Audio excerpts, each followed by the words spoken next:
तेजस्विनावधीतमस्तु मा विद्विषावहै। ओम शांति शांति शांति।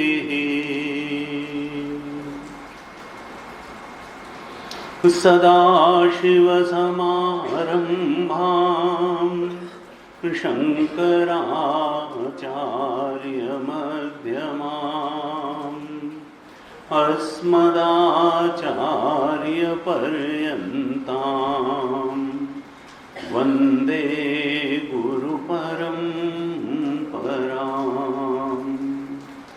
अज्ञानतिमिरान्धस्य ज्ञानाञ्जनशलाकया चक्षुरुन्मीलितं येन तस्मै श्रीगुरवे नमः। तस्मै श्रीगुरवे नमः।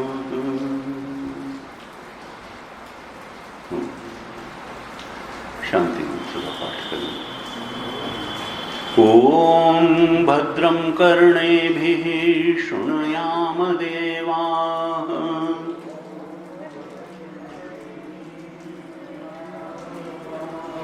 भद्रं पश्येमाक्षभिर्यजत्राः।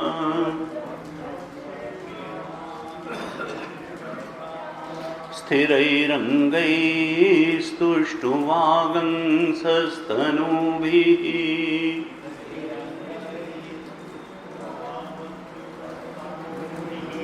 व्यशेम देवहितं यदायुः।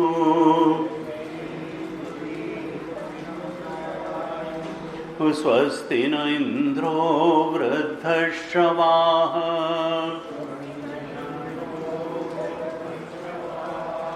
स्वस्ति नः पूषा विश्ववेदाः।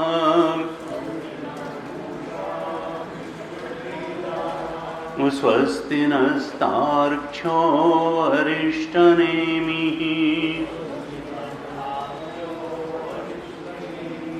स्वस्ति नो बृहस्पतिर्दधातु। ओम शांति शांति शांति।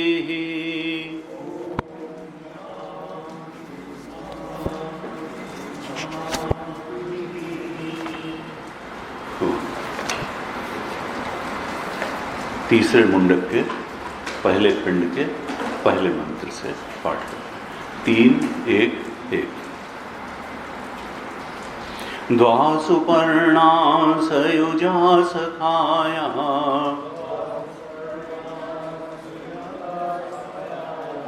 समानं वृक्षं परिषस्व जाते।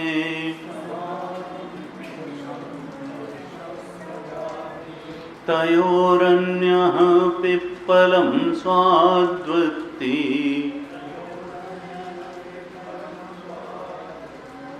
अनश्नन्नन्यो अभिचाकशीति।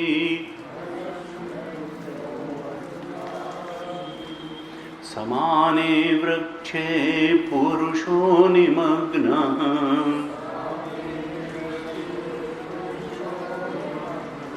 अनीशया शोचति मुह्यमानः।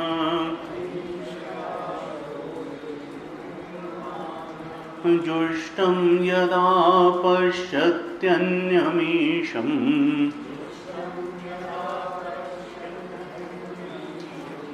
अस्य महिमानमिति वीतशोकः।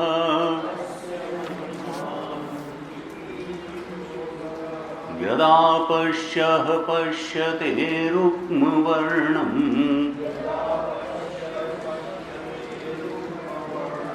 कर्तारमीशं पुरुषं ब्रह्मयोनिम्।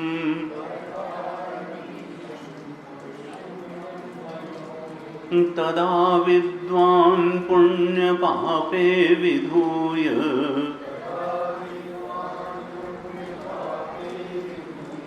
निरञ्जनः परमं साम्यमुपैति।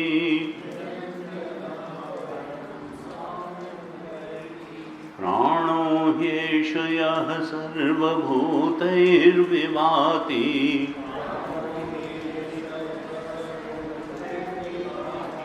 विजानन् विद्वान् भवतेनातिवादी।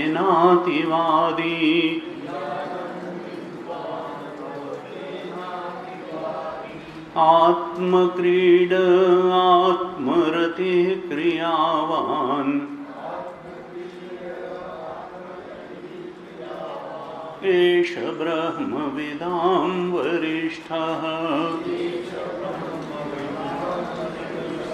सत्येन लभ्यस्तपसा ह्येष आत्मा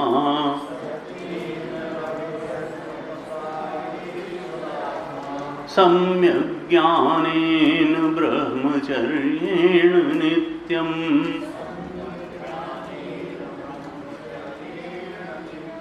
अन्तः शरीरे ज्योतिर्मयो हि शुभ्रः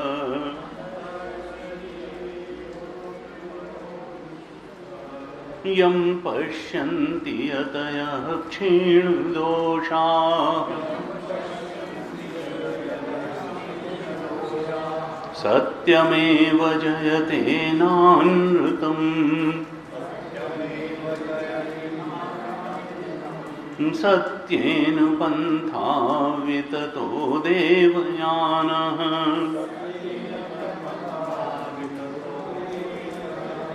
येनाक्रमन्त्य ऋषयो ह्याप्तकामाः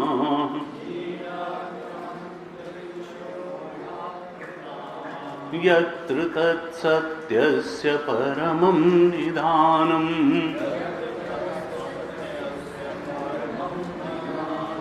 बृहच्च तद्दिव्यमचिन्त्य रूपम्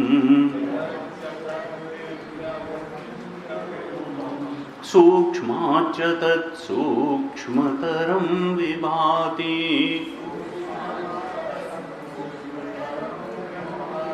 दूरात् सुदूरे तदिहान्तिके च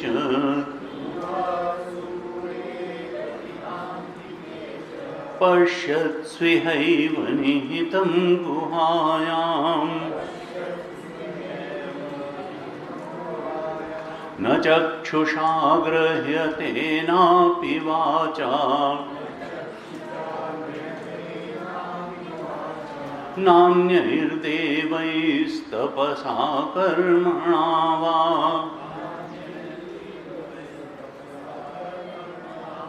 ज्ञानप्रसादेन विशुद्धसत्त्वः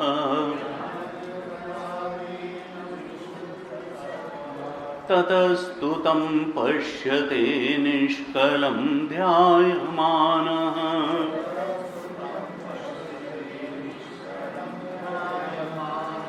ईशोऽणुरात्मा चेतसा वेदितव्यः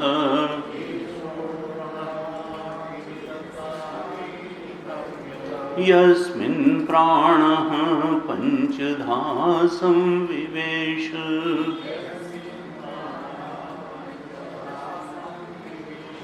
प्राणैश्चित्तं सर्वमोतं प्रजानाम्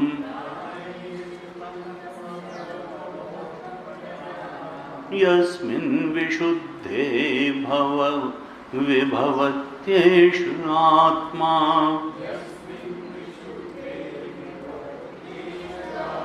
यं यं लोकं मनसा संविभाति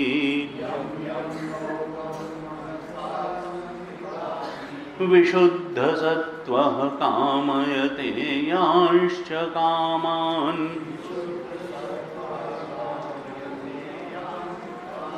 तं तं लोकं जयते तांश्च कामान्। तस्मादात्मज्ञं ह्यर्चयेद्भूतिकामः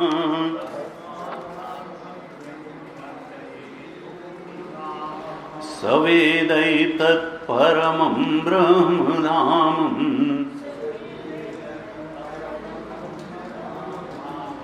यत्र विश्वं निहितं भाति शुभ्रम् उपासते पुरुषं ह्यकामाः ते शुक्रमे तदधिवर्तन्ति धीराः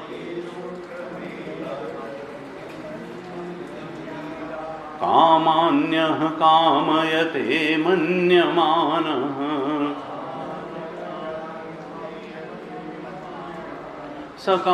सकामभिर्जायते तत्र तत्र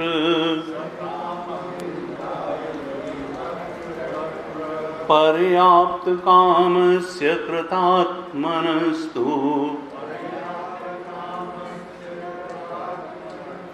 इहैव सर्वे प्रविलीयन्ति कामाः नायमात्मा प्रवचनेन लभ्यः न मेधया न बहुना श्रुतेन यमेवैष वृणुते तेन लभ्यः तस्यैष आत्मा विवृणुते तनुं स्वाम्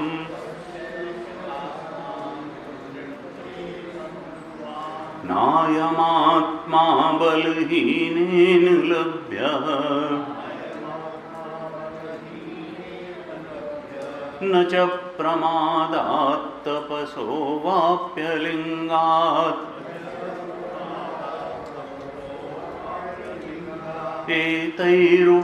एतैरुपायैर्यतते यस्तु विद्वान् तस्यैष आत्मा विशते ब्रह्मधाम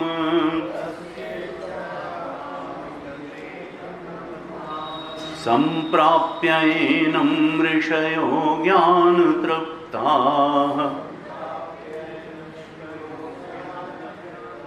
कृतात्मानो वीतरागाः प्रशान्ताः ते सर्वगं सर्वतः प्राप्य धीराः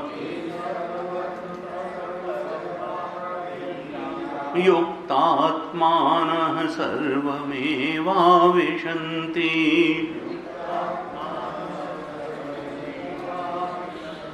वेदांत विज्ञान सुनिश्चितार्थाः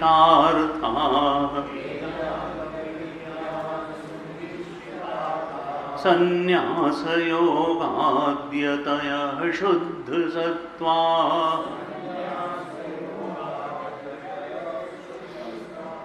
ते ब्रह्मलोकेषु परान्तकाले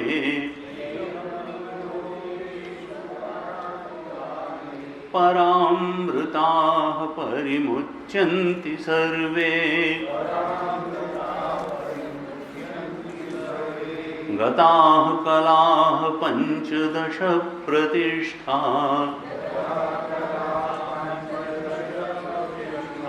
देवाश्च सर्वे प्रतिदेवतासु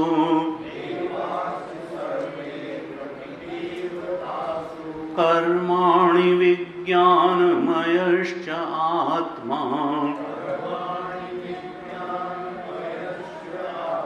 परे व्यये सर्व एकीभवन्ति यथा नद्यः सन्दमाना समुद्रे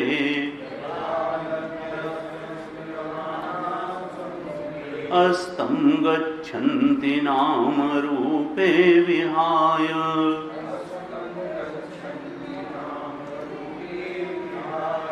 तथा विद्वान् नाम रूपाद् विमुक्तः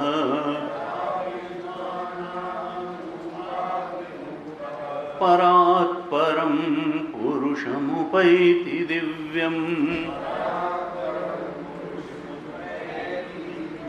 स यो ह वै तत्परमं ब्रह्म वेद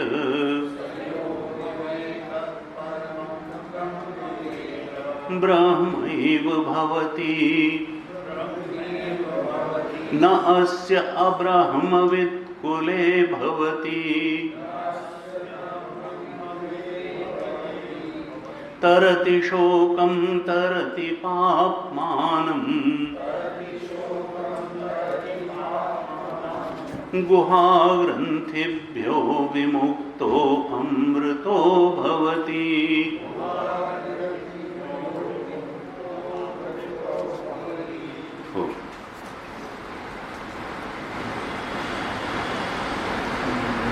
कल हमने तीसरे और चौथे मंत्र पे विचार किया था, अंतिम मुंडक के पहले खंड पे। यदा पश्यः पश्यते रुक्मवर्णम कर्तारमीशं पुरुषं ब्रह्मयोनि तदा विद्वान् पुण्य पापे विधूय निरंजनः परमं साम्य मुपैति। जब वो विद्वान साधक यानी स्वयं ज्योतिष स्वरूप रुक्म वर्णम स्वयं ज्योतिष चेतन आत्मा को देख लेता है और उसको कर्तारम के रूप में भी देख लेता है, ईशम के भी रूप में देख लेता है, पुरुषम के रूप में भी देख लेता है, ब्रह्म के रूप में भी देख लेता है और योनिम अर्थात प्रकृति के रूप में भी देख लेता है। अर्थात ये देख लेता है कि एक परमात्मा ही है और परमात्मा के सिवाय दूसरी कोई वस्तु तत्वतः है ही नहीं। इस प्रकार से जब उसका ज्ञान हो जाता है, अनुभव हो जाता है, दर्शन हो जाता है, तब पुण्य और पाप सब भस्म हो जाते हैं। उस विद्वान के निरंजन हो जाता है, कोई कालुष्य रह ही नहीं जाता है। जब उपाधियों में ही आसक्ति नहीं रह गई तो फिर उपाधि से होने वाले कर्मों में कहाँ से आसक्ति होगी और इच्छाओं में कहाँ से, कामनाओं में। कामनाएं ही तो बाधा थी और कामनाओं की जननी वासनाएं बाधा थी। जब वही नष्ट हो गई तो फिर अब कालुष्य बचा कहाँ, वो तो निरंजन हो गया, अंजन, कोई कालिक बची ही नहीं। और तब क्या हुआ, उसको परम साम्य प्राप्त हो गया। किससे परम साम्य प्राप्त हो गया? अपने स्वरूप से, उस स्वयं ज्योतित आत्मा से, ब्रह्म स्वरूप से परम साम्य प्राप्त हो गया। कोई द्वैत रह ही नहीं गया, अद्वैत सिद्धि हो गई। वो जो दूसरा पक्षी था, जो अभिचाकुशीति था, दृष्टा पक्षी था, भोक्ता पक्षी कहीं रह ही नहीं गया, अब दृष्टा पक्षी का ही अस्तित्व बच गया, अब साक्षी ही है। और वो साक्षी कैसा है? ब्रह्म स्वरूप है। केवल एक बुद्धि और एक शरीर से होने वाले कर्मों का साक्षी नहीं है, वो तो समष्टि का साक्षी है, समष्टि का आधार है। परमं साम्य उपैति, परम साम्य हो गया। इस प्रकार से उसने स्वरूप का बोध कर लिया, ज्ञानी हो गया। अब यह ज्ञानी, इसकी महिमा कैसी है? चौथे मंत्र में हमने कल चर्चा की थी। कहा प्राणो हेश यह सर्वभूतैः विभाति। अब जो प्राणों का भी प्राण था, अब वो प्राण को जीवन नहीं मान रहा है। प्राणों का भी प्राण जो आत्मा है, वास्तव में चेतन तो वही है, जीवनी शक्ति वही है, जीवन तो वही है, चेतन वही है, बाकी तो सब चेतना उधार के लिए हुई है। प्राणो हेश यह सर्वभूत है। उस प्राणों के प्राण परमात्म स्वरूप को, अपने आत्म स्वरूप को, चेतन स्वरूप को उसने जान लिया और यह भी जान लिया कि सारे भूतों के रूप में वह आत्मदेव ही भाषित हो रहे हैं। सर्वभूतैर्विभाति, ये जो विभाव्यमान जीव जगत और ईश्वर है, यह आत्मा का ही प्रकटीकरण है। आत्मा ही इस रूप में भासमान है जो हमारा आत्मा है, जिसको उसने जान लिया ब्रह्म रूप में। वही विभाति, उसके अलावा तत्वतः कुछ नहीं है, बाकी नाम रूप का आरोपण है। कहा ऐसा जो विद्वान है, जानकार है, विजानन विद्वान भवते नातिवादी, ऐसा विद्वान अतिवादी नहीं रह जाता है। अर्थात अपनी बात को जमाने की कोशिश नहीं करता है, दूसरे की बात को गिराने की कोशिश नहीं करता। गुरु जी कहते हैं देखो इस संसार में इतने मत और पंथ हैं और हर मत और पंथ वाला अपने को ही सबसे ठीक मान करके बैठा हुआ है। तुलसी बाबा ने कहा जो वेद मग को छोड़ करके मत और पंथ प्रकट होते हैं वो जैसे बरसात के कुकुरमुत्ते की तरह उगते हैं और फिर नष्ट हो जाते हैं। वेद का ही पंथ सनातन धर्म ऐसा है जो भगवान की वाणी है, जो हमेशा से रही है और रहेगी। बाकी देश काल की आवश्यकता के अनुसार और कई बार पाखंड के कारण भी प्रकट भये बहु पंथ, और उनका जब उस पंथ के चक्कर में व्यक्ति पड़ जाता है तो नष्ट लुप्त हो ही सदग्रंथ, तो सदग्रंथ उस काल में लुप्त हो जाते हैं। उस काल में उपनिषद सुनने वाला कोई नहीं रहता और गीता सुनने कोई नहीं, सदग्रंथ लुप्त हो जाते हैं, पाखंड ही आ जाता है। कहा देखो गुरु जी कहते थे कि हमारे पास भी लोग आते हैं, भाई हर व्यक्ति कहता है मेरी ही बात ठीक है, हमारे पंथ की बात ठीक है, हमारे मत की बात ठीक है, तो क्या करेंगे, सबसे झगड़ा करेंगे। श्रुति माता कहते हैं नहीं, जो सत्य को जान लेता है वो किसी को नीचा, तुम अपनी बात कह रहे हो, तुमको उसमें संतोष मिल रहा है तो तुम वही कहो। अतिवादी नहीं रह जाता, वो जानता है कि सत्य क्या है और इसलिए वो दूसरे व्यक्ति के आग्रह को बहुत जोर दे करके दबाने की भी कोशिश नहीं करता है। अगर तुम श्रद्धा पूर्वक सुनने को तैयार हो तो हम अपनी बात कह देंगे, नहीं तो तुम्हारी बात के खंडन करने में हमको कोई बहुत रुचि नहीं है। यद्यपि गुरु जी कल भी हमने चर्चा की थी, कहते थे कि ये भी नहीं है कि सत्य को जानने वाला पाखंड का खंडन नहीं करेगा। शंकराचार्य जी ने बहुत शास्त्रार्थ किया और खंडन भी किया कि भाई जो गलत बात है उसको मान करके क्यों बैठे हो। तो अपनी बात कहेगा लेकिन वो कोई दुर्भावनावश नहीं कहेगा। अगर कोई सुनने को तैयार है और सत्य की प्रति क्योंकि अभी आगे कहेंगे कि सत्य को तो दबाया है, पाखंड से सत्य नहीं दब सकता है। सत्य तो रहा है और रहेगा। सत्य बात भी हमेशा सत्य में हो जाते। तो आत्मा सत्य है, आत्मा का ब्रह्म स्वरूप अगर सत्य है और ये ज्ञान सत्य है और उस ज्ञान को धारण करने वाला ज्ञानी ही सत्य मार्ग पर है तो सत्य रहेगा। वो किसी कहने से दूसरी और तीसरी श्रेणी का व्यक्ति हो नहीं जाएगा। वो तो सर्वोच्च जब ये चीज है तो यही बात सर्वश्रेष्ठ रहेगी। तो कहा ऐसा जानने वाला जो विद्वान है, जो बोध प्राप्त ज्ञानी है, वो अतिवादी नहीं रह जाता है और उसको वो दूसरे पर निर्भरता उसकी समाप्त हो जाती है। दूसरे पर निर्भर नहीं रहता, वो प्रेम करने के लिए दूसरे पर निर्भर नहीं रहता, वो क्रीड़ा करने के लिए दूसरे पर निर्भर नहीं रहता।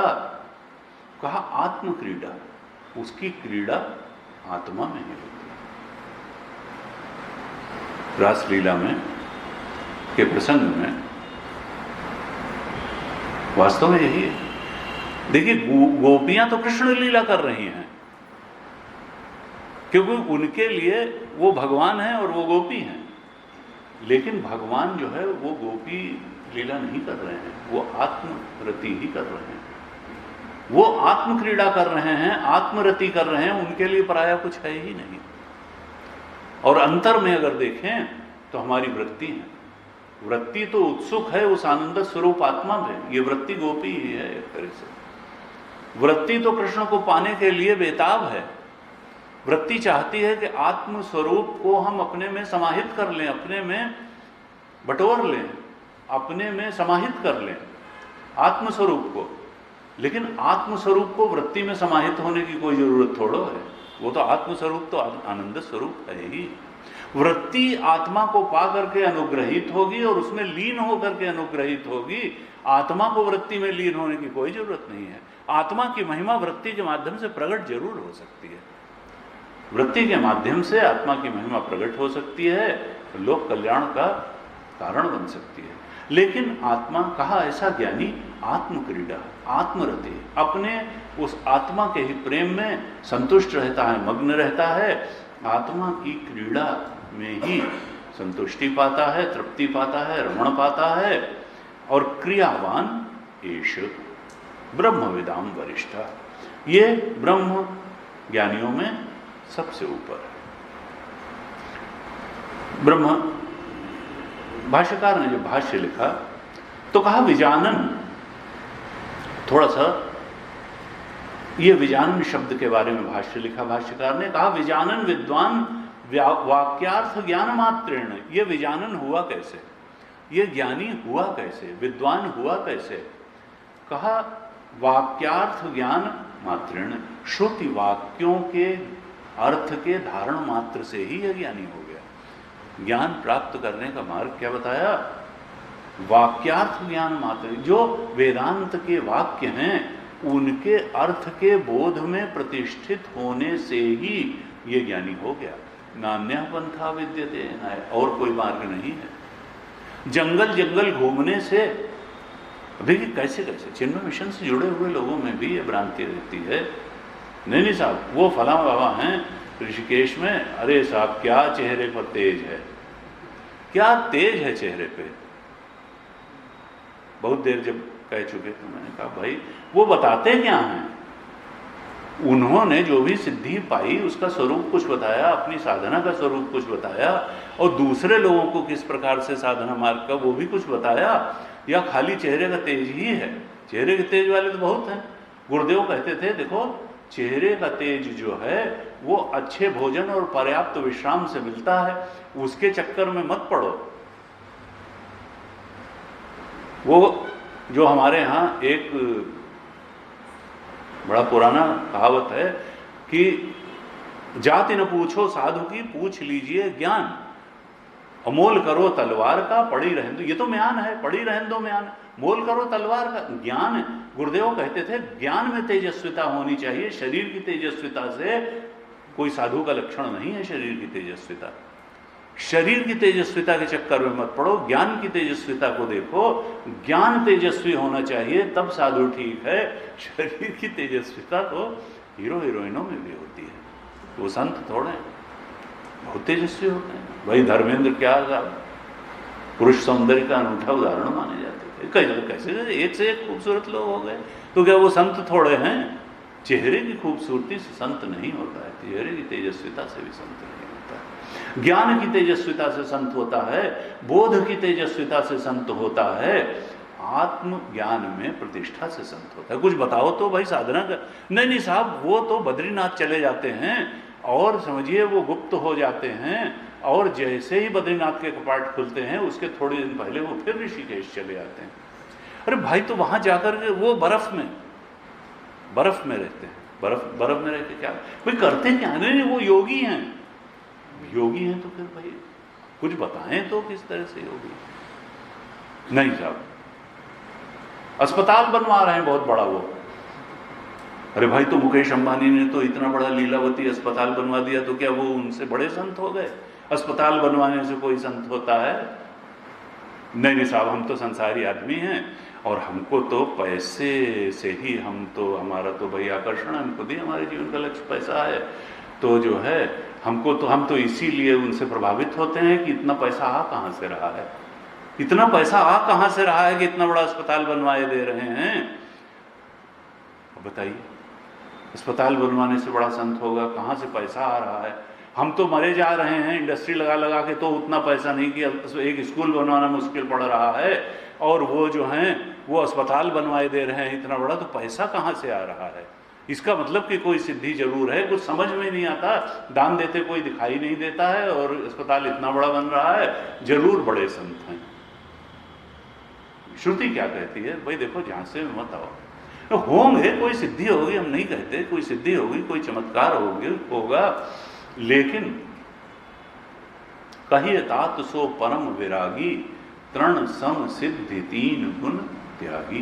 तुलसी बाबा ने कहा जो सिद्धि चमत्कार को और त्रिगुण को भी त्यागने की सामर्थ्य रखता है, परम विरागी है, असल में ज्ञानी वही है, और उसको पाने की बात श्रुति माता करती हैं। कि भाई शास्त्र हमारे कहते हैं कंफ्यूज मत हो, बाहर की बातों से कंफ्यूज मत हो। ब्रह्म विदाम वरिष्ठ कौन है? जो आत्मक्रीड है, आत्मरति है, क्रियावान है। कहा विजानन विद्वान। भाष्यकार ने कहा कि ये विजानन कैसे हुआ, ज्ञानी कैसे हुआ? कहा वाक्यार्थ ज्ञान मात्रेण, वाक्यार्थ के ज्ञान से ही होगा और किसी प्रकार से इस बोध में प्रतिष्ठित होने का मार्ग है नहीं। गुरु की शरण में जाकर के वेदांत वाक्य का श्रवण करना ही पड़ेगा। भाष्यकार ने आगे भाष्य लिखा, कहा अयम तो विद्वान आत्मनो अन्यत न पश्यति न अन्यत शृणोति न अन्यत विजानाति। अयम तो विद्वान आत्मनः अन्यत न पश्यति। इसका ज्ञान कैसा है? इसका ज्ञान यह है कि न अन्यत पश्यति। अब वो दूसरा करके किसी को देखता ही नहीं। न अन्यत पश्यति, दूसरा करके किसी को नहीं सुनता है और दूसरा करके किसी को नहीं जानता है। हमारा ही आत्मा उधर से बैठ के ये बोल रहा है, हमारा ही आत्मा वहां इस नाम रूप को लेकर के खड़ा हुआ है और हमारा ही आत्मा वहां इस नाम रूप को लेकर के खड़ा हुआ है। ना अन्यत, उसको दूसरा दिखाई ही नहीं देता। ना अन्यत पश्यति ना अन्यत शृणोति ना अन्यत विजानाति। वो दूसरा करके किसी को नहीं जानता है, न देखता है और न दूसरा करके सुनता है। तो फिर दबाने की क्या बात हुई? कोई ऐसा थोड़ा है कि अपने ही पैर को जो है काटने की कोशिश करता है या नीचे दिखाने की कोशिश करता है, या आंख कहेगी कि कान छोटा है और कान कहेगी कि नहीं नाक छोटी है, इसका कोई मतलब नहीं है। भाई वो तो अपनी ही आत्मा सब रूपों में प्रकट है। अतः न अति वदति, कहा वो अतिवादी नहीं होता है।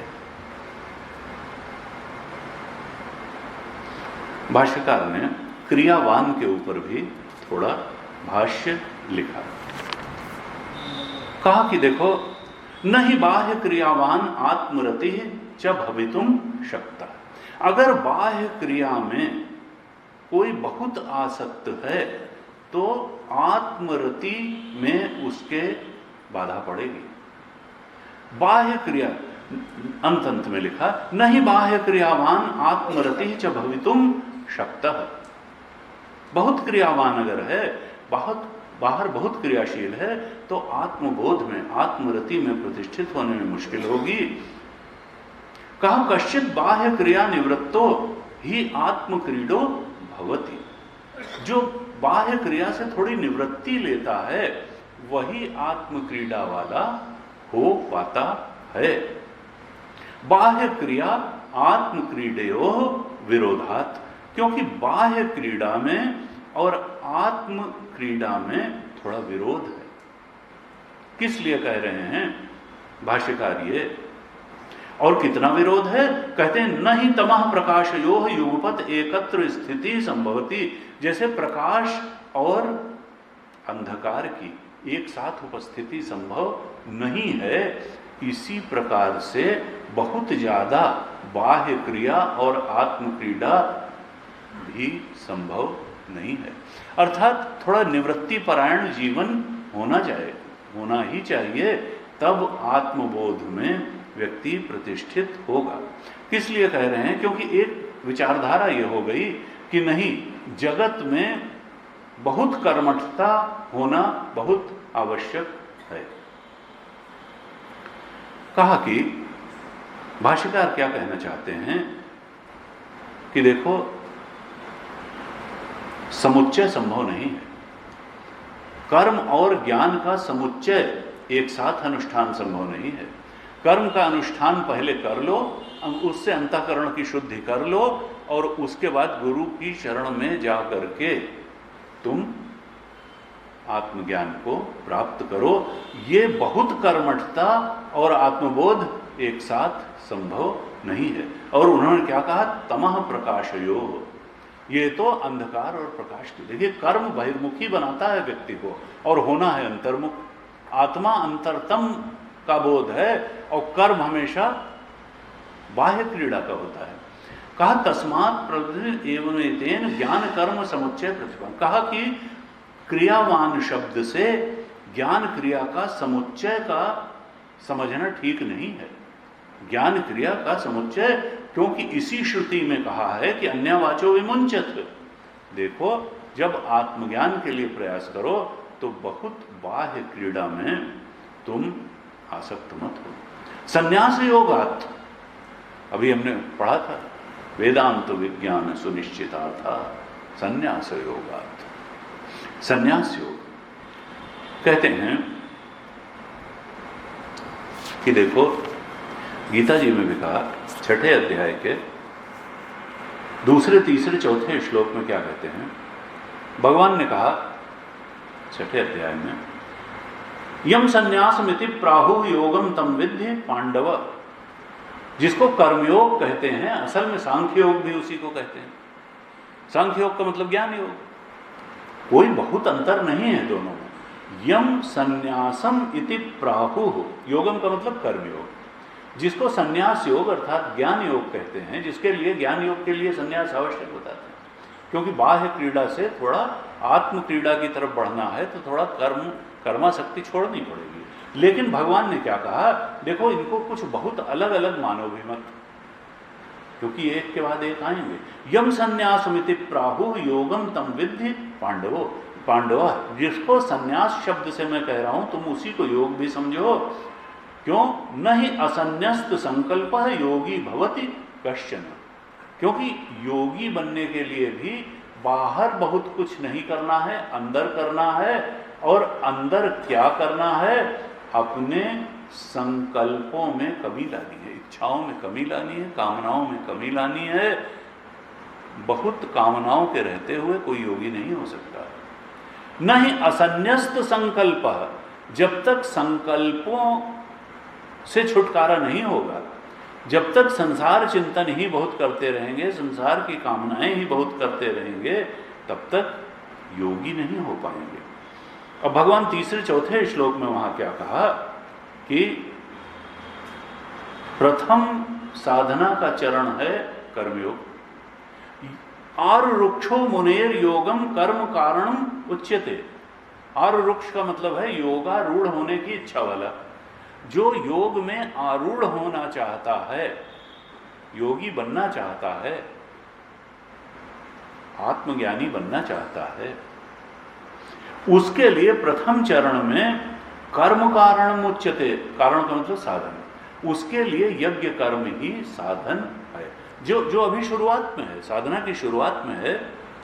आरुरुक्ष है, योग में आरूढ़ होने की इच्छा वाला है, उसके लिए यज्ञ कर्म ही साधन है। यज्ञ कर्म का मतलब कर्मयोग। यज्ञ अर्थात कर्मणोन्यत्र, वो अपने कर्म को कर्मयोग बनाए, यही उसके लिए है।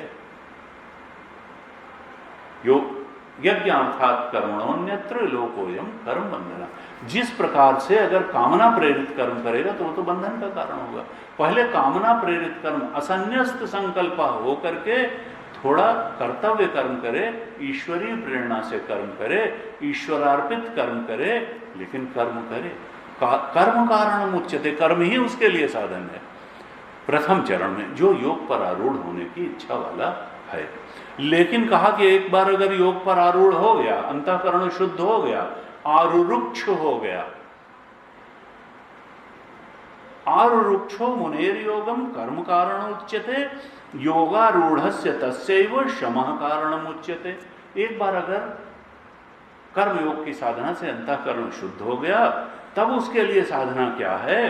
कहा शमः कारणम उच्यते। उसके लिए शम की ही साधना है। शम का अर्थ है निदिध्यासन की साधना, श्रवण मनन निदिध्यासन की साधना।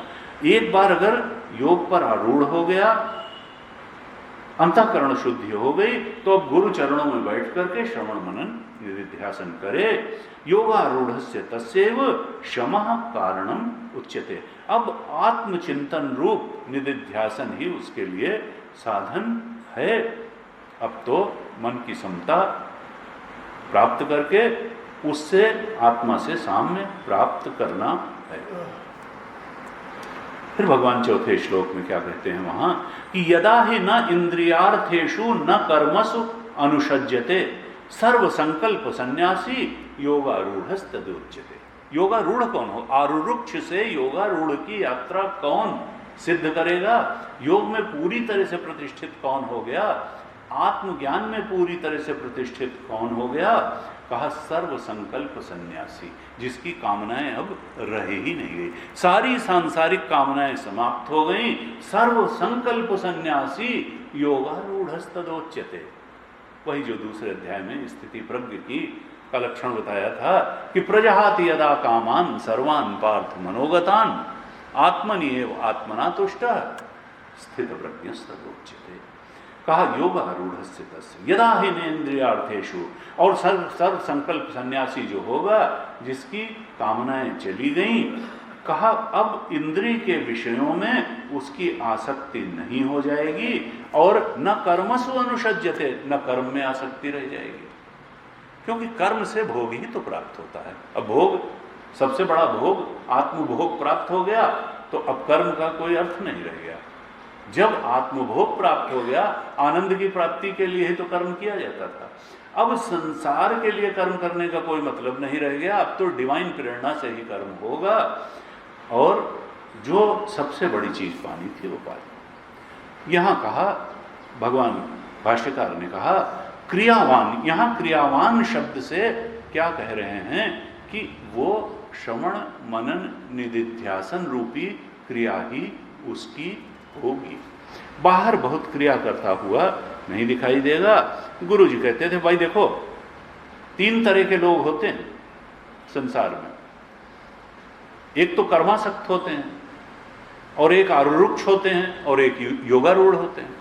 जो कर्मासक्त हैं वो किसी बात की प्रशंसा तब तक नहीं करेंगे जब तक उसमें कर्मठता नहीं दिखाई देगी, क्यों? वो ज्ञानी को भी तभी श्रेष्ठ मानेंगे जब वो बहुत कर्म करता दिखाई देगा।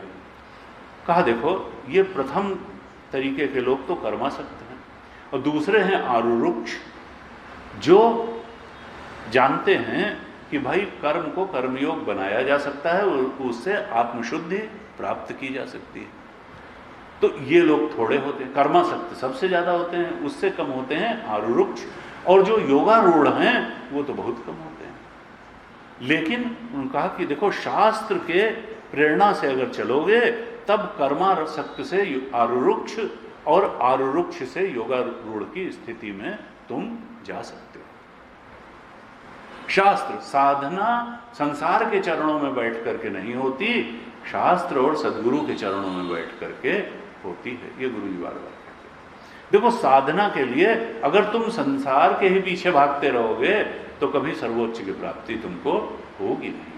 सर्वोच्च आत्मज्ञान, आत्मक्रीड़ा, आत्मरति की प्राप्ति अगर करनी है तो श्रुति माता के शरण में जाना होगा, गीता जी की शरण में जाना होगा और भगवान भाष्यकार और सद्गुरुओं की शरण में जाना होगा। ऐसा होगा तो वाक्यार्थ ज्ञान मात्र से ही ज्ञान हो जाएगा और आत्मबोध की प्राप्ति हो जाएगी। पांचवें मंत्र में क्या कहते हैं? सत्येन लभ्य तपसा हेष आत्मा सम्यक ज्ञानेन ब्रह्मचर्येण नित्यम अंतः शरीरे ज्योतिर्मयो शुभ्र यम पश्यन्ति यतयः क्षीण दोषा। ये बड़ा अच्छा मंत्र है। क्यों अच्छा मंत्र है? क्योंकि हमने आत्मज्ञान में क्या क्या बाधाएं हैं ऐसे मंत्र तो बहुत पढ़े कि क्या क्या चीजें आत्मज्ञान में बाधक हैं, लेकिन आत्मज्ञान में क्या क्या चीजें साधक हैं, क्या क्या चीजें हम करें तो आत्मज्ञान हो सकता है, ऐसे मंत्र बहुत कम मिलते हैं। ये पॉजिटिव मेथड बताने वाला मंत्र है कि क्या क्या करो तो आत्मज्ञान प्राप्त हो जाएगा। जैसे निगेटिव वाले मंत्र हमने क्या पढ़े, कठोपनिषद में पढ़ा, इसमें भी आएगा। नायमात्मा प्रवचनेन लभ्य न मेधया न बहुना श्रुतेन यमे वैश वृणुते तेन लभ्य तस्यैष आत्मा विवृणुते तनून स्वाम। बहुत प्रवचन से आत्मा उपलब्ध नहीं होता, बहुत मेधा से उपलब्ध नहीं होता, श्रवण से। जो हृदय से प्रेम करता है, वहाँ कुछ पॉजिटिव खैर बताया कि यमे वैश्य वृणते, जो हृदय से प्रेम करता है उस आत्मदेव से उसको ये प्राप्त होते हैं। और कठोपनिषद में ही कहा था कि ना विरतो दुश्चरितात्, ना शांतो ना समाहिता, ना शांत मानसो वापी प्रज्ञाने न एनम आपनुयात्। देखो, जिसका चरित्र ठीक नहीं है, दुश्चरित्र से जो विरत नहीं हुआ है, उसको नहीं मिलेगा। जिसकी इंद्रियां शांत नहीं हैं, उसको नहीं मिलेगा। जिसका मन समाहित नहीं है, उसको नहीं मिलेगा। जिसके चित्त में शांति नहीं है, उसको नहीं मिलेगा। केवल इंटेलेक्चुअल क्रेविंग से ये नहीं मिलेगा। न प्रज्ञाने एनम आपनुयात्, केवल जो हम सोचें कि लेके बुद्धि से पढ़ लें और मन की स्थिति जैसी की तैसी बनी रहे, इंद्रियों की आसक्ति जैसी की तैसी बनी रहे, चित्त में कोई शांति न हो, तो फिर ये नहीं मिलेगा। तो वहाँ पर भी एक प्रकार से नेगेटिव डेफिनेशन दी थी कि चित्त में विक्षेप है, मन में विक्षेप है, बुद्धि जो है एकाग्र नहीं है, इंद्रियां शांत नहीं हैं, तो फिर समझो कि ये बाधा है सब। अब यहाँ क्या कहते हैं, 4 बातें बताई और पॉजिटिव डेफिनेशन बताई, पॉजिटिव मेथड बता दिया कि आत्मज्ञान किसको प्राप्त होता है और कैसे प्राप्त होता है। कहा सत्येन लभ्य। देखो, जीवन में अगर सत्य का धारण होगा तो क्या लभ्य? आत्मा लभ्य। सत्येन आत्मा लभ्य। अगर सत्य का धारण हो जाएगा जीवन में तो आत्मदेव प्राप्त हो जाएंगे। सत्येन आत्मा लभ्य। दूसरी चीज क्या कही कि तपसा आत्मा लभ्य। तपसा ही ऐसा आत्मा लभ्य। जीवन में अगर तप होगा तो ये आत्मदेव प्राप्त हो जाएंगे। सम्यक ज्ञानेन आत्मा लभ्य। अगर सम्यक ज्ञान होगा तो आत्मदेव उपलब्ध हो जाएंगे, लभ्य। और कहा ब्रह्मचर्येण, ब्रह्मचर्य का अगर पालन होगा तो ये आत्मदेव उपलब्ध होंगे। तो किसी ने कहा ठीक है, देखो सवेरे 10 मिनट सच बोल लेंगे, थोड़ी देर तप भी कर लेंगे, आधा घंटा सुबह थोड़ा तप करेंगे, और हफ्ते में 1-2 बार जो है सत्संग की क्लास में भी जाएंगे, सम्यक ज्ञान है, और ब्रह्मचर्य का भी कभी कभी पालन करेंगे। तो श्रुति ने कहा नहीं, नित्यम, नित्यम, इस सब चीज का नित्य पालन करना है। अगर तुमने कभी कभी वाला रखा अपना, इसके एक निकाल लिया, तब नहीं।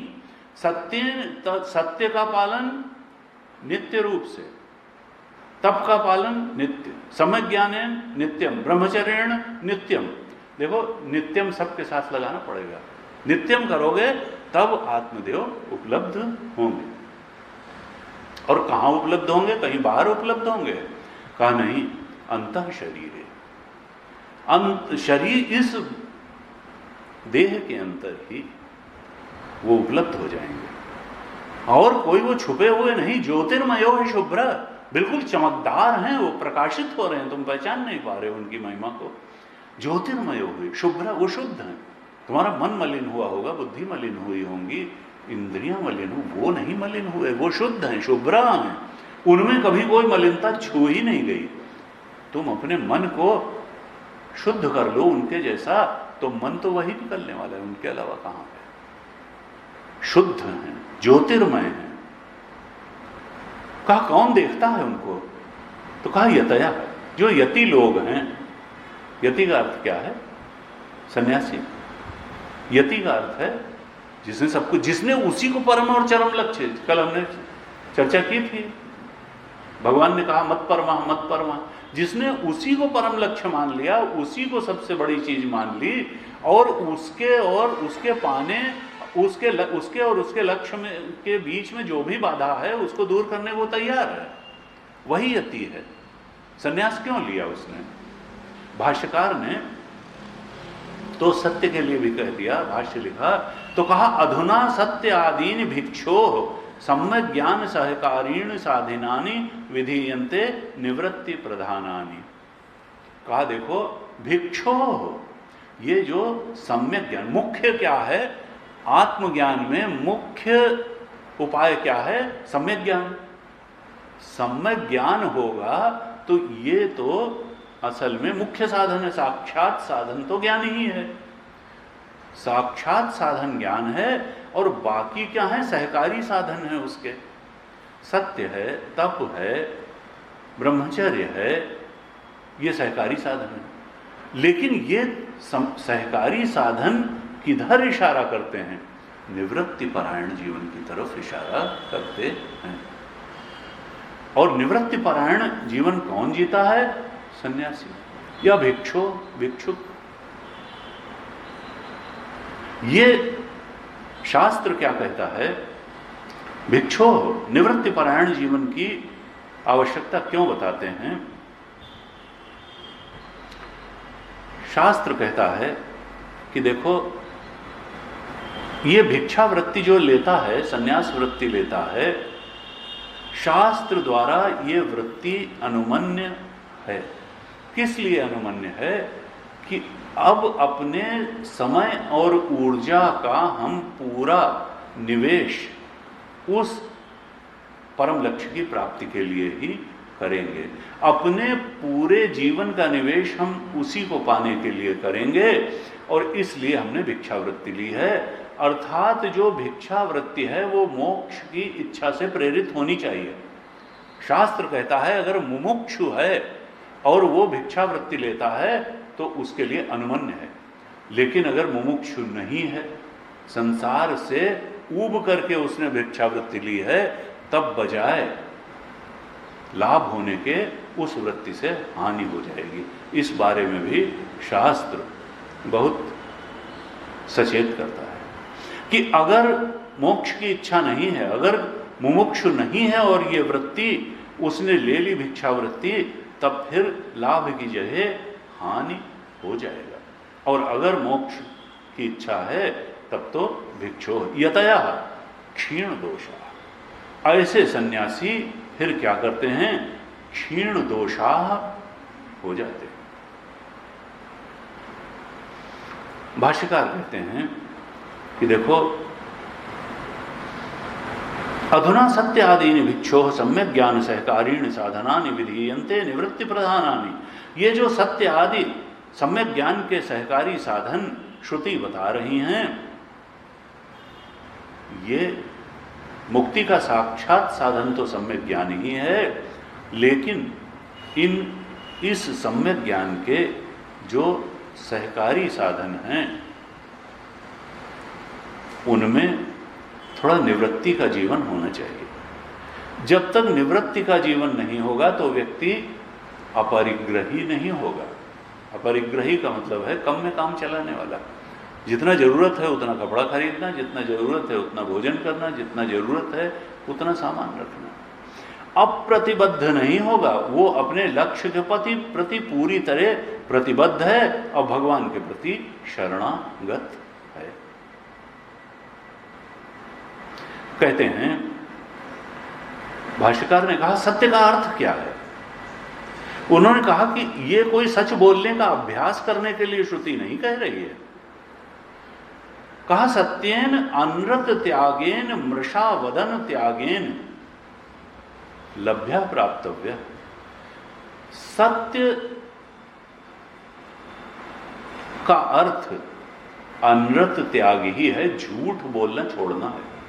सत्य बोलने का अभ्यास करने के लिए श्रुति नहीं कर रही है, कह रही है झूठ बोलना छोड़ने के लिए कह रही है। झूठ बोलना छोड़ दोगे तो सत्य तो अपने आप वाणी में प्रतिष्ठित हो जाएगा। ये भाष्यकार ने बहुत सावधानी और ये बड़ी गहराई से चिंतन करने की बात है। सत्य बोलने का अभ्यास नहीं करना है, भाष्यकार कहते हैं झूठ बोलना छोड़ना है। अनृत त्यागेन, और अनृत भी किस प्रकार से? मृषा वदन त्यागेन, जो झूठ बोलने की आदत है इसको छोड़ना। सत्य से श्रुति इधर इशारा कर रही है। झूठ बोलने की आदत अगर व्यक्ति छोड़ दे तो वो आत्मा की तरफ बढ़ेगा और वो आत्मज्ञान का साधन बन जाएगा। आत्मा पहला साधन श्रुति ने सत्य ही बताया। कहा देखो झूठ बोलने की आदत छोड़ दो, जैसे जैसे ये आदत छूटेगी तो सत्य स्वयं वाणी में प्रवेश कर जाएगा। और इसके लिए क्या करना होगा? तुमको सत्य की महिमा समझनी होगी। इस बात को समझना होगा कि झूठ बोलना अमंगलकारी है, झूठ बोलने से नुकसान होता है, ये बात पहले समझनी होगी। सत्य की महिमा का दर्शन जब तुम कर पाओगे और झूठ बोलने के अमंगलकारी स्वरूप का दर्शन कर पाओगे, तब जाकर के सत्य को धारण करने की क्षमता आएगी। अखंडानंद जी महाराज कहते थे, देखो पहले संसार में छोटे छोटे सत्य को धारण करने की क्षमता जुटाओ, तभी तुम परम सत्य को धारण कर पाओगे। जो छोटे छोटे सत्य को ही नहीं संभाल सकता है, वो बड़े सत्य को, परम सत्य को कहां से संभालेगा? परम सत्य को संभालने के लिए चित्त में बहुत बल चाहिए। नायमात्मा बलहीनेन लभ्य। देखो चित्त में, मन में, बुद्धि में इतना बल चाहिए, और वो बल कहां से आता है मन में? वो सत्य से ही आता है। इसलिए पहला साधन सत्य बताया। कहा सत्य से मनोबल बहुत बढ़ता है। सत्य तो हीरा है। सत्य से एक निश्चिंतता आती है, और सत्य से एक आंतरिक सुख भी प्राप्त होता है, और निश्चिंतता आती है, बल बढ़ता है। ये सब सत्य के बहुत आजमाए हुए, जिन्होंने सत्य के मार्ग पर जो चले, उनका यही अनुभव रहा कि सत्य के मार्ग पर चलने से, सत्य को धारण करने से जितना मनोबल बढ़ता है, उतना किसी चीज से। गांधी जी का उदाहरण, माई एक्सपेरिमेंट्स विद ट्रुथ। जिस समय जाते थे, चर्चिल उठ के खड़ा हो जाता था।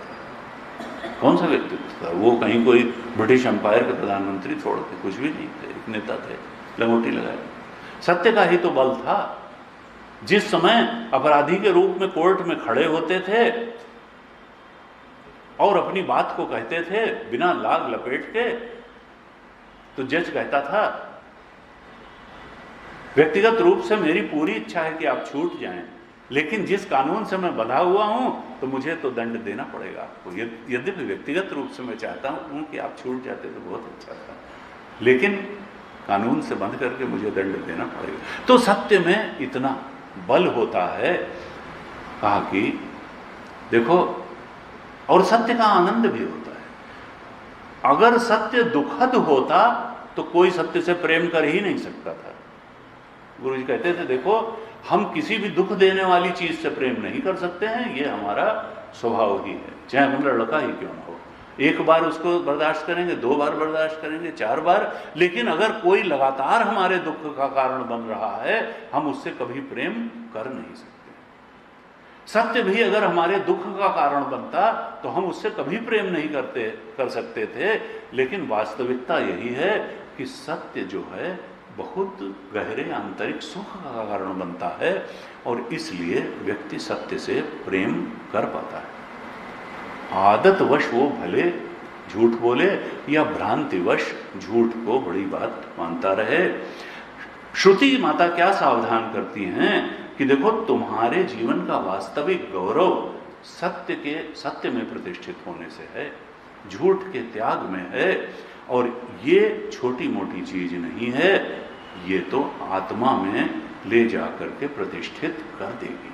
सबसे पहला साधन श्रुति ने सत्येन लभ्या आत्मा, ये बताया। क्या चाहती हैं श्रुति माता की साधक सत्य की महिमा को समझ ले जीवन में, और सत्य के मार्ग का अनुकरण करे।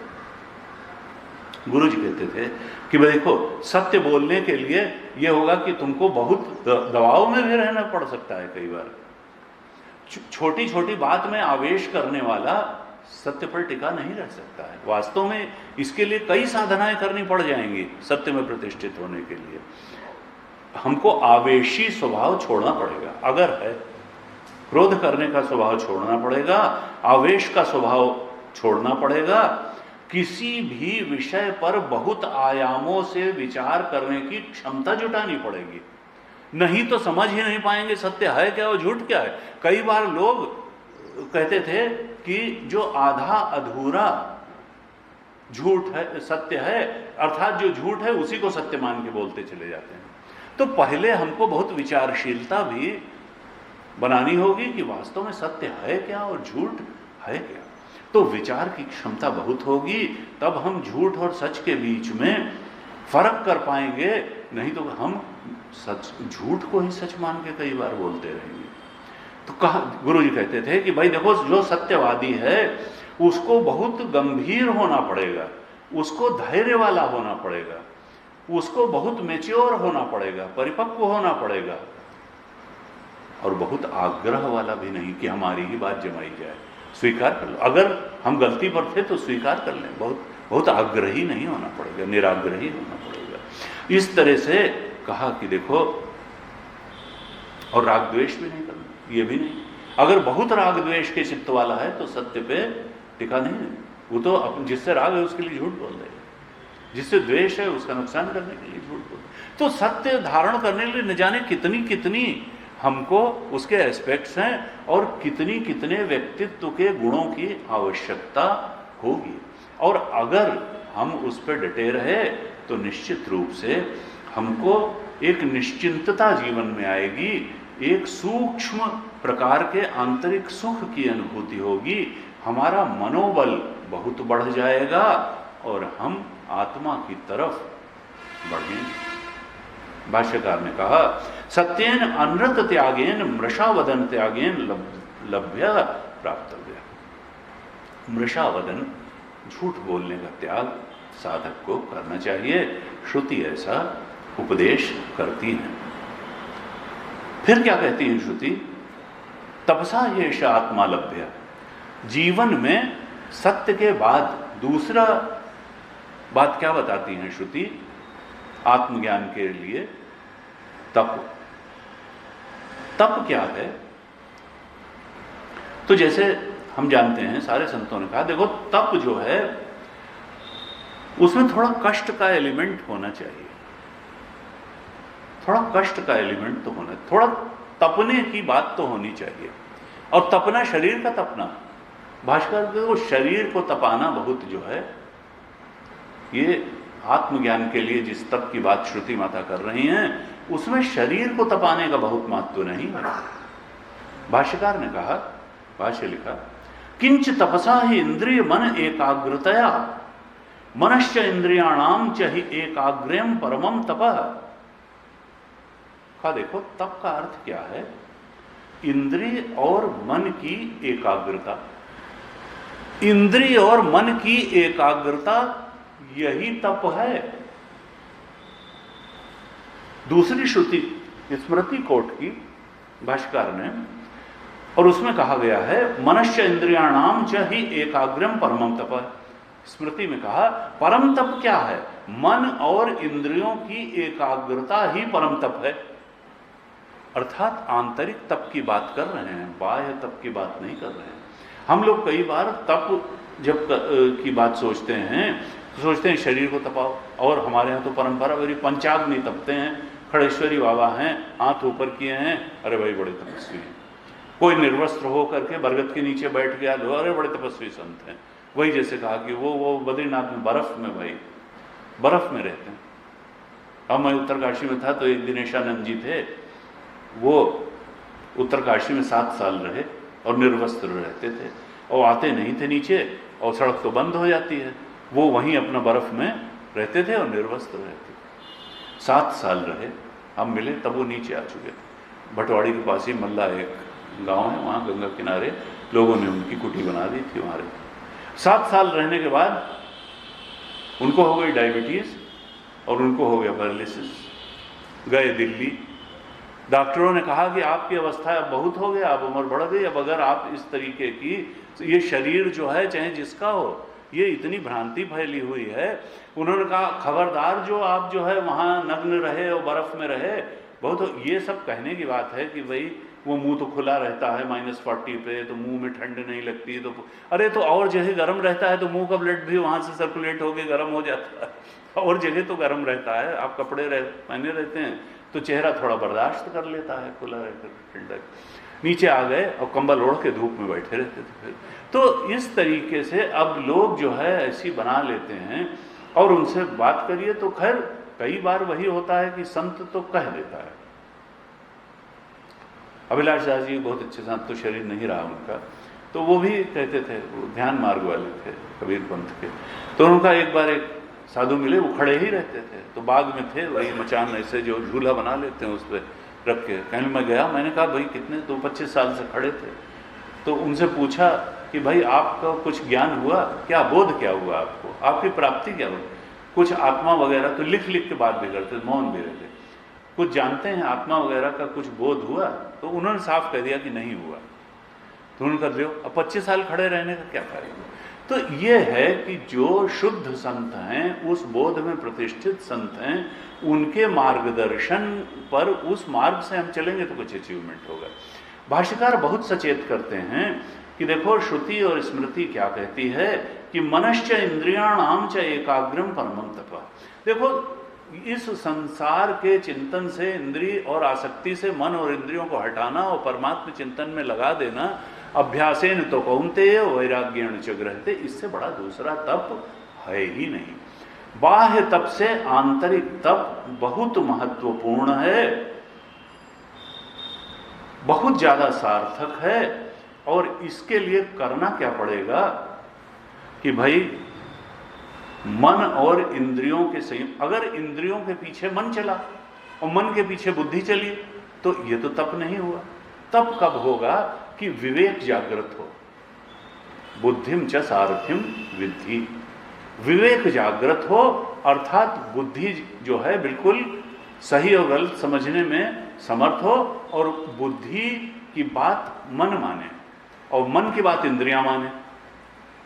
यानी बुद्धि के पीछे, इंद्रिय के पीछे मन और मन के पीछे बुद्धि न चले, बल्कि बुद्धि के शुद्ध निर्णय के पीछे मन चले और मन के अनुसार इंद्रियां चलें, और तब इंद्रियां कार्य में संलग्न हो। विद्या तप अगर करना है, गुरु जी कहते थे कि देखो विद्या तप बहुत बड़ा तप है। क्यों? क्योंकि बुद्धि ही तो लाई यहां सत्संग में, और फिर मन की एकाग्रता चाहिए और इंद्रियों की भी एकाग्रता चाहिए। तो वो हम लोग कहते थे, बाहर से कोई आएगा तो कहेगा ये लोग क्या तप कर रहे हैं, ब्रह्मचारी लोग हैं, अच्छा अच्छा साफ साफ कपड़ा सफ़ेद सफ़ेद पहन के बैठे हुए हैं, और अपना जो है अन्न क्षेत्र भी चल रहा है, वहाँ भोजन कर लेते हैं, ऊपर पंखा चल रहा है और बढ़िया जो है बैठे हुए हैं, इसमें कौन सा तप है? ये लोग तो बहुत ही जो है आलस्य का जीवन जी रहे हैं। तो ऐसे जिसकी परंपरागत ऐसे धारणा होगी, वो विद्या तप को तप ही मानने को तैयार नहीं होगा। कहते देखो विद्या तप छोटा तप नहीं है। इसके लिए रहनी, अगर 7:30 बजे क्लास होती थी तो 4 बजे उठना पड़ेगा, 6 बजे आरती में जाना पड़ेगा, नहाना धोना पड़ेगा, एक दिन संडे के दिन कपड़े भी धोने पड़ेंगे, कमरा साफ करना पड़ेगा भाई। उसके बाद फिर तो इतना टाइट शेड्यूल होगा कि लोग उसके लिए अपनी रहनी को बड़ा संयमित करना पड़ेगा, अपने आचरण को संयमित करना पड़ेगा, अपने आहार को संयमित करना पड़ेगा, नहीं तो चित्त सात्विक ही नहीं रह जाएगा, और सात्विक नहीं रहेगा तो ग्रहणशीलता ही नहीं, उपनिषद समझ में ही नहीं आएगा, गीता की बात समझ में ही नहीं आएगी। तो उस बात को समझने के लिए और धारण करने के लिए तरह तरह की आंतरिक तप की आवश्यकता होती है। संग ठीक करना पड़ेगा, सोना जागना ठीक करना पड़ेगा, अपना स्वाध्याय ठीक करना पड़ेगा, उसके लिए जो जप और ध्यान करना है वो करना पड़ेगा, जो जो अन्य सहकारी साधनाएं हैं वो करनी पड़ेंगी।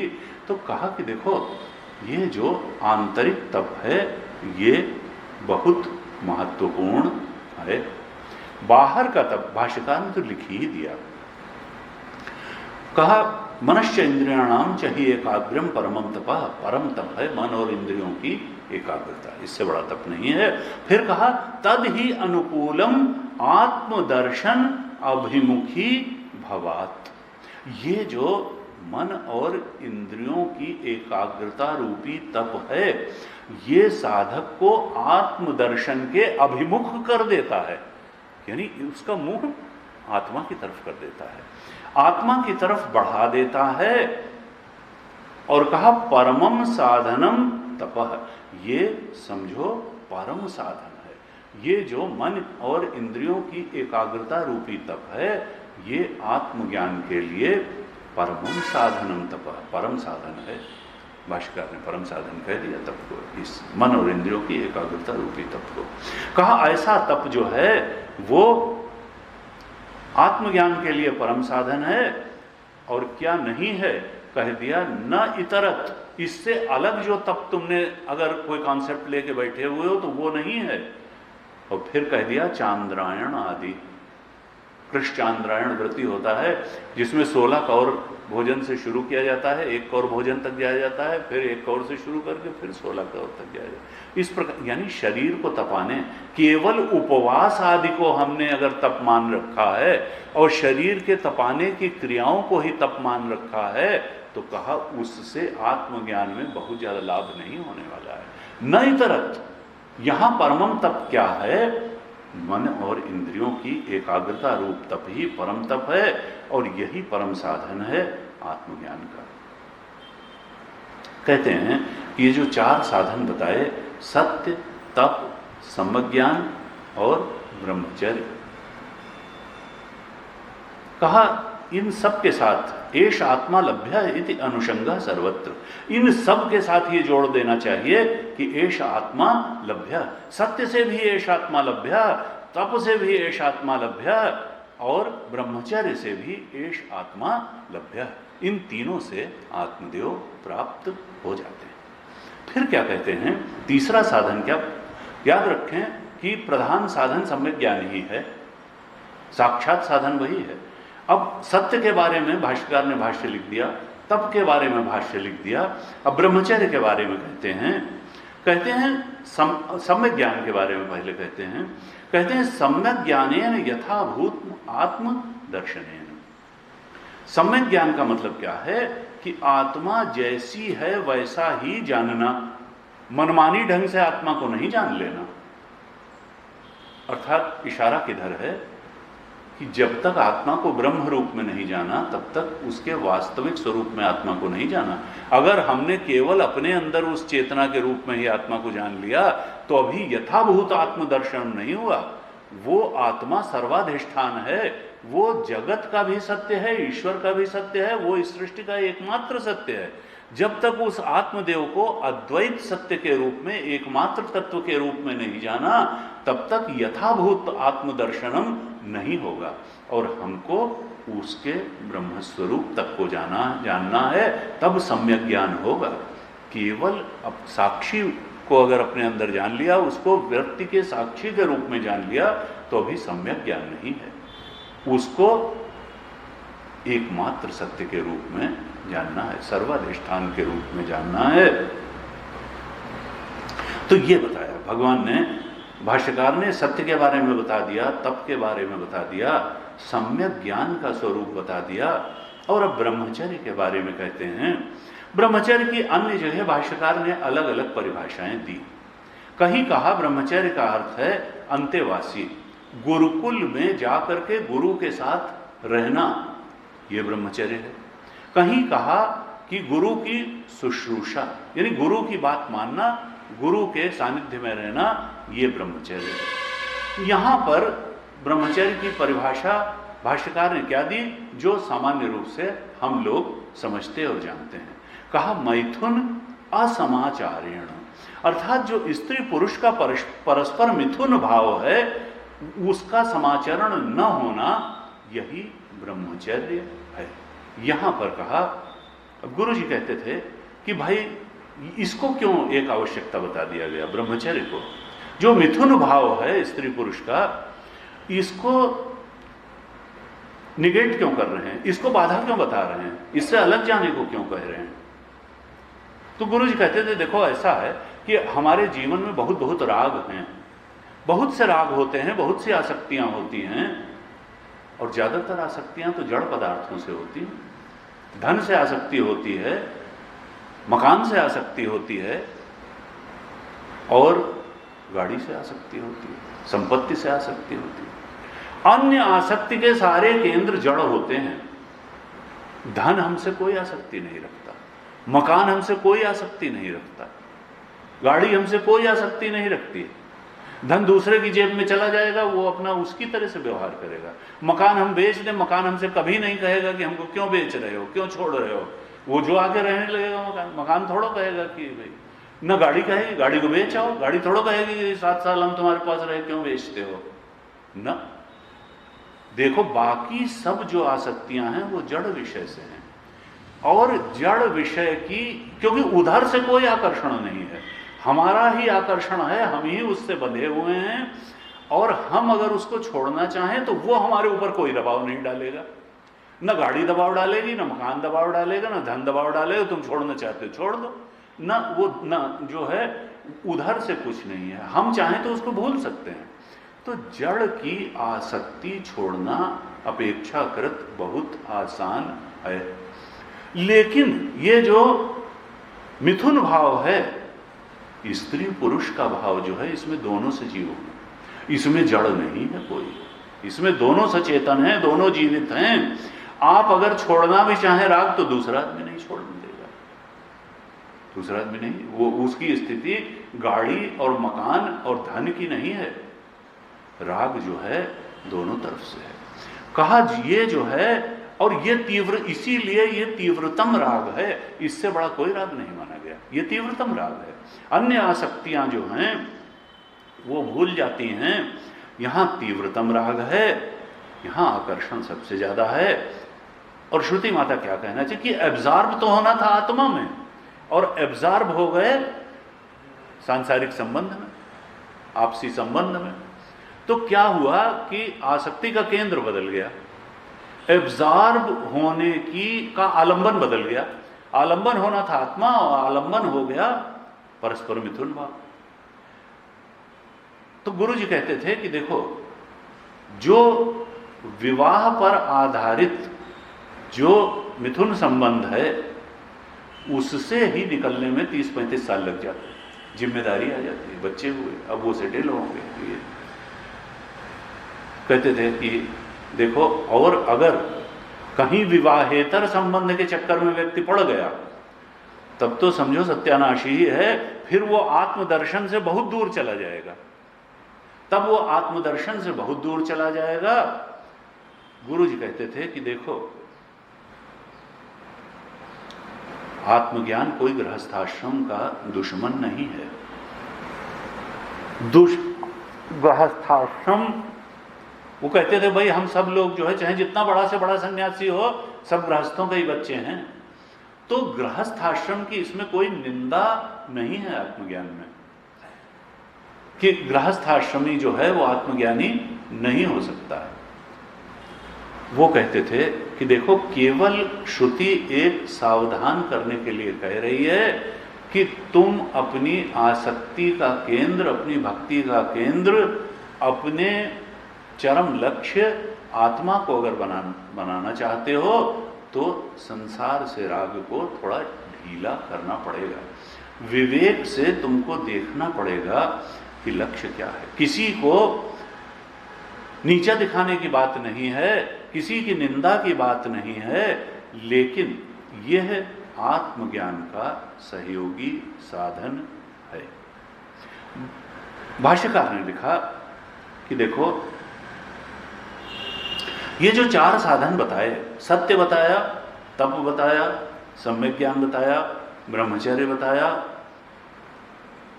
कहा नित्यम सर्वदा नित्य सत्येन नित्य तपसा सम्यक ज्ञानेन सर्वत्र नित्य शब्द अंतर्दीपिका न्यायेन अनुशक्तव्य।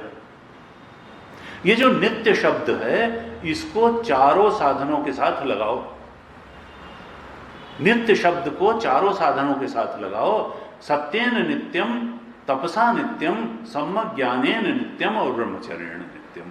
अगर इस नित्यम को सबके साथ लगाओगे, तब जाकर के साधना पूरी होगी। और तब क्या होगा? अंतः शरीरे ज्योतिर्मयो शुभ्र। इसी शरीर में, शरीर के अंदर ही, इसी ज्योतिर्मयो ही रुक्मवर्णम शुभ्रम शुद्धम यत आत्मानम पश्यन्ति उपलब्धते। भाष्यकार ने लिखा कि देखो, इसी शरीर के अंदर वह चमकदार ज्योतिर्मय, वह सब कुछ का प्रकाशक, जो ज्योति है वो प्रकाशित ही तो करती है, वृत्तियों का प्रकाशक वो है, बुद्धि का प्रकाशक वो है, मन का प्रकाशक वो है, इंद्रियों का प्रकाशक वो है, सब कुछ का प्रकाशक वो है। इसलिए कहा ज्योतिर्मय। पहले भी इस प्रकार के आशय के कई मंत्र आ गए हैं कि वो ज्योतिर्मय है, प्रकाशमान वही है, स्वयं ज्योति तो वही है, उसकी ज्योति उधार के लिए हुई नहीं है, उसी की ज्योति से सब ज्योतिमान हैं। वह हमारे अंदर ही वो ज्योति है, आत्म ज्योति है। और वो कैसी है? शुभ्र है, शुद्ध है, वो कभी मलिन हुई ही नहीं, शुद्ध है। कहा यम आत्मानं पश्यन्ति उपलब्धते। कौन इस आत्मज्योति को, शुद्ध आत्मज्योति को उपलब्ध होता है?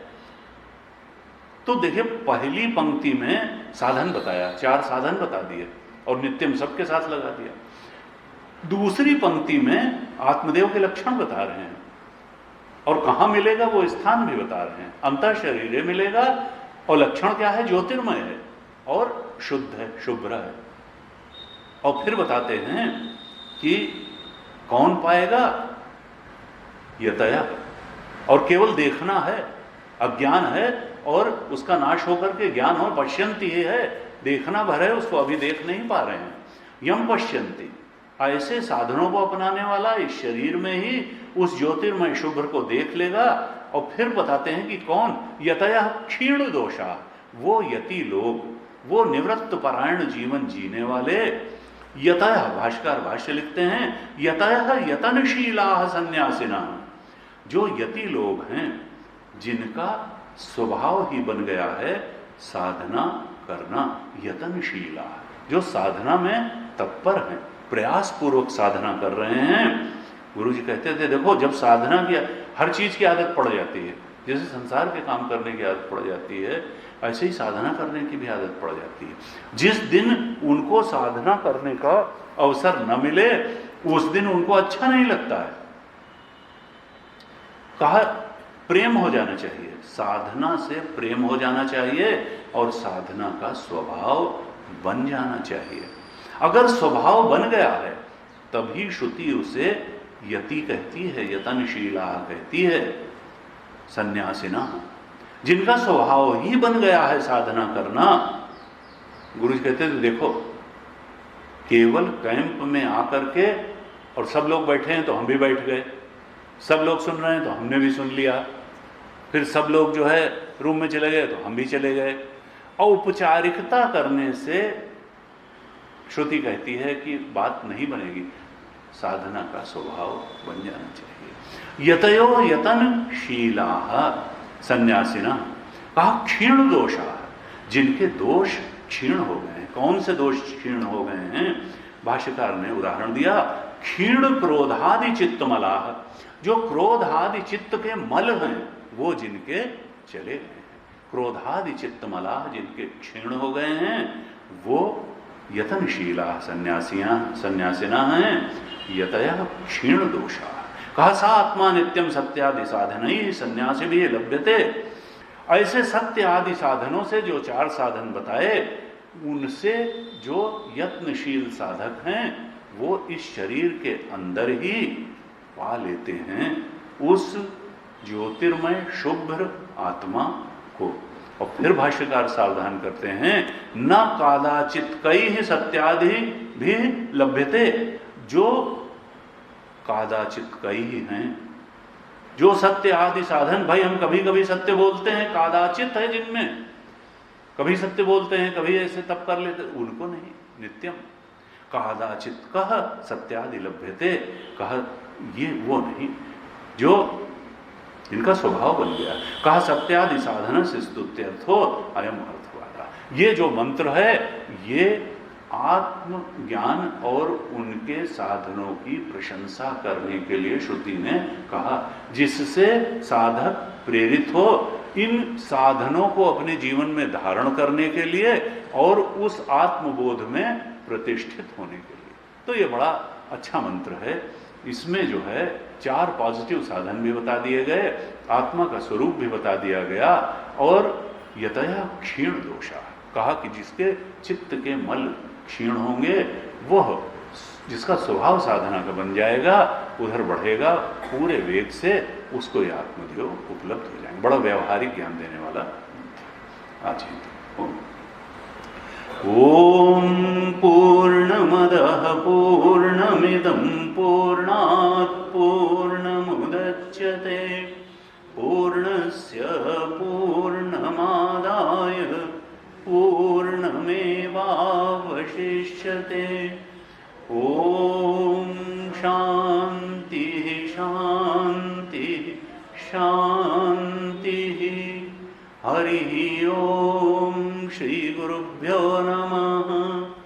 हरि ओम।